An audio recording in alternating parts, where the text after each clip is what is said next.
On va traiter dans cette vidéo la réaction dite aux alloformes, se produit sur les dérivés carbonylés qui possèdent un groupe méthyle en alpha du carbonyle en présence d'un dérivé halogéné X2 et en milieu OH-, donc milieu basique.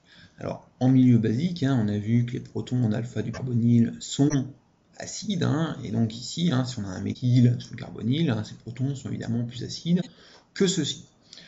Alors, on va aller arracher donc ce proton acide et on va donc former donc un carbanion.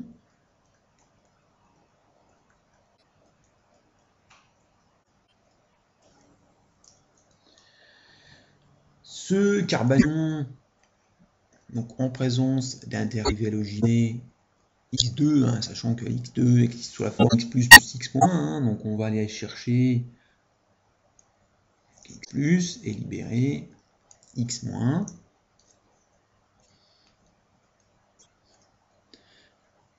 Et donc on va créer, pour commencer, donc un dérivé mono-halogéné. Voilà, cette forme-là. Alors, qu'est-ce qui se passe à ce niveau-là? On a ici greffé un halogénure, donc très inductif attracteur, attire à lui les électrons. Il va donc faire perdre donc, à ce carbone des électrons. On a vu que puisqu'il attire à lui les électrons, il appauvrit ce carbone et il va appauvrir également donc, les hydrogènes, les rendant d'autant plus acides. Moins l'hydrogène possède d'électrons, plus il a la possibilité de partir, et donc il est plus acide. Donc, sachant qu'on est toujours en milieu hydroxyde, évidemment, ces hydrogènes étant à nouveau plus acides, on va les arracher le proton correspondant. On forme à nouveau un carbanion. Ce carbanion pouvant tout à fait nouveau réagir avec X2.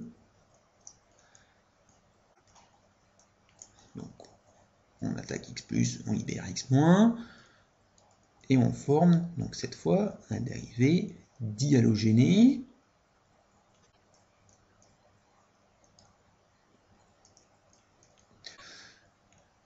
Même cause, mêmes effets, on a deux halogénures sur le même carbone, donc on appauvrit encore plus ce carbone en électrons, et donc, sachant qu'on est toujours en milieu hydroxyde, évidemment, on va aller à nouveau attaquer ces protons acides.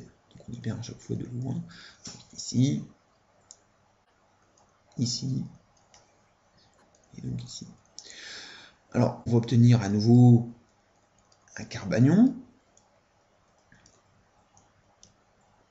Donc c'est X2. Ce carbanion va à nouveau aller attaquer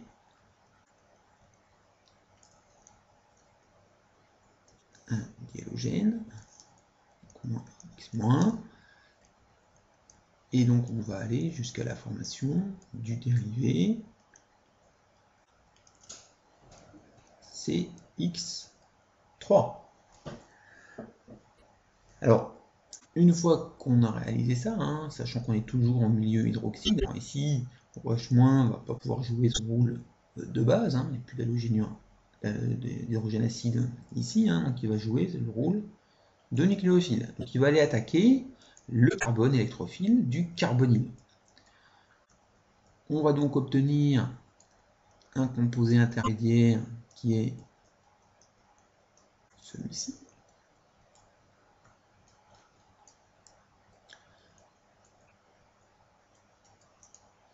On génère le carbonyle avec un départ de CX3-.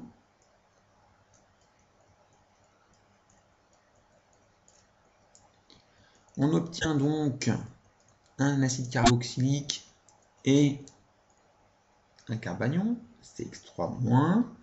Alors, à ce stade-là, on peut remarquer une chose, c'est que donc on a un acide carboxylique, donc un acide, au sens de Bronsted, hein, donc il faut libérer des protons, et une base forte, donc c'est X3-. Alors évidemment, ici, on va avoir une réaction acide-base totale, hein, donc ici, la flèche est uniquement dirigée dans son formation des produits, et on va donc former donc, le carboxylate et HCX3.